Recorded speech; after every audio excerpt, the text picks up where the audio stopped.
बिस्मिल्लाहिर्रहमानिर्रहीम। हज़रात, आज मारिफुल हदीस की एक हदीस का मुताला करेंगे। ये मारिफुल हदीस की हदीस नंबर 523 है और बुखारी शरीफ की तरतीब के लिहाज से ये हदीस नंबर 937 है। ये किताबुल जुमा की आखिरी हदीस आज हम मुताला करेंगे। इसके बाद इंशाअल्लाह जब ये किताबुल जुमा मुकम्मल हो जाएगा तो किताबुल खौफ इसके बाद है, उसका मुताला करेंगे। इस हदीस के ऊपर इमाम बुखारी रहमतुल्लाह अलैह ने जो बाब बांधा है कि नबी अकरम सल्लल्लाहु अलैहि वसल्लम जुम्मा से पहले और बाद में नमाज़ पढ़ते थे, यानी वो क्या सुनन और नवाफिल अदा करते थे उसका तज़किरा है। अन इब्न उमर रज़ियल्लाहु अन्हुमा अन्ना रसूलल्लाह सल्लल्लाहु अलैहि वसल्लम काना युसल्ली क़ब्ल ज़ुहर रकातैन व बादहा रकातैन व बादल मग़रिब रकातैन फ़ी बैतिही व बादल इशाए रकातैन व काना ला युसल्ली बादल जुमअति हत्ता यंसरिफ़ु फ़युसल्ली रकातैन। रवाहुल बुखारी। हज़रत अब्दुल्लाह इब्न उमर रज़ियल्लाहु तआला अन्हु से रवायत है, वो फरमाते हैं कि रसूलुल्लाह सल्लल्लाहु अलैहि वसल्लम ज़ोहर से कबल 2 रकत अदा करते थे और ज़ोहर के बाद भी 2 रकतें अदा करते थे, और फरमाया कि मग़रिब के बाद अपने घर में 2 रकतें अदा करते थे और इशा के बाद भी 2 रकतें अदा करते थे। लेकिन जुम्मा के दिन जो है, जुम्मे वाले दिन जुम्मे के बाद कुछ भी नहीं पढ़ते थे, यानी बैठे रहते थे। अलबत्ता जब आप सल्लल्लाहु अलैहि वसल्लम घर वापस आ जाते तो फिर उसके बाद 2 रकत अदा करते थे, यानी जुम्मा की नमाज़ पढ़ने के बाद आप सल्लल्लाहु अलैहि वसल्लम मस्जिद में तशरीफ़ रखते थे और जब घर आ जाते तो उसके बाद फिर 2 रकत अदा करते थे। इस हदीस से नबी अकरम सल्लल्लाहु अलैहि वसल्लम के मामूल का तज़किरा है कि आप सल्लल्लाहु अलैहि वसल्लम यानी ज़ोहर और मग़रिब और इशा के बाद किस तरीके से नवाफिल या सुनन जो है ना वो अदा करते थे। तो फरमाया कि नबी सल्लल्लाहु अलैहि वसल्लम ज़ोहर से पहले और आम यानी आम दिनों में ज़ोहर से पहले और ज़ोहर के बाद 2-2 रकत जो है ना वो अदा करते थे। इसी तरह मग़रिब के बाद जो है ना आप सल्लल्लाहु अलैहि वसल्लम 2 रकत अदा करते थे और जब आप घर लौट जाते थे उस वक़्त अदा करते थे। और फिर फरमाया कि इशा के बाद भी आप सल्लल्लाहु अलैहि वसल्लम 2 रकत अदा करते थे। अलबत्ता जुम्मतुल मुबारक वाले दिन आप सल्लल्लाहु अलैहि वसल्लम बैठे रहते और जब आप सल्लल्लाहु अलैहि वसल्लम अपने हुजरे की तरफ लौट जाते तो उसके बाद 2 रकत अदा करते थे। इस हदीस से आम जो फ़राइज़ हैं, फ़राइज़ से पहले और बाद में नबी सल्लल्लाहु अलैहि वसल्लम के मामूलात का तज़किरा है कि आप सल्लल्लाहु अलैहि वसल्लम किस तरह से यानी नवाफिल अदा करते थे और सुनन अदा करते थे।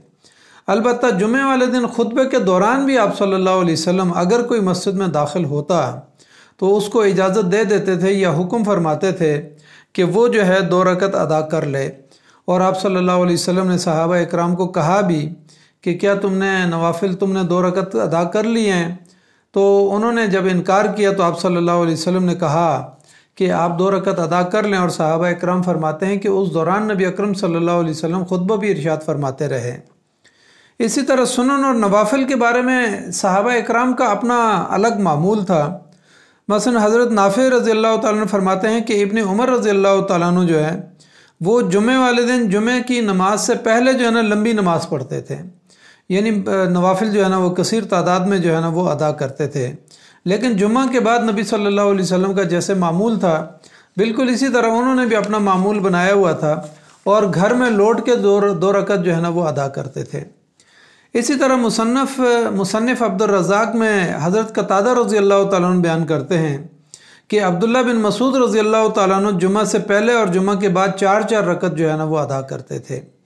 इसी तरह अबू इसहाक़ बयान करते हैं कि हज़रत अली रज़ियल्लाहु तआला अन्हु जुम्मा के बाद 6 रकत जो है वो अदा करते थे।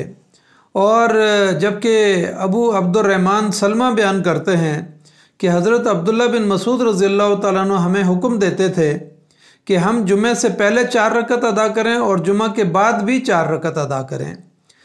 फिर वो कहते हैं कि हत्ता कि यहाँ तक कि हज़रत अली रज़ियल्लाहु तआला अन्हु हमारे पास आए और उन्होंने हमें हुक्म दिया कि जुमा के बाद आप 6 रकत अदा करें।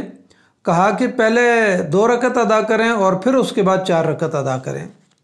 बहरहाल ये सहाबा इकराम का मुख्तलिफ मामूल हमारे सामने आता है, और नबी अकरम सल्लल्लाहु अलैहि वसल्लम का बहरहाल ये मामूल था कि आप जब मस्जिद में दाखिल होते थे तो फौरी तौर पर 2 रकत अदा करते थे किसी भी फ़र्ज़ नमाज से पहले।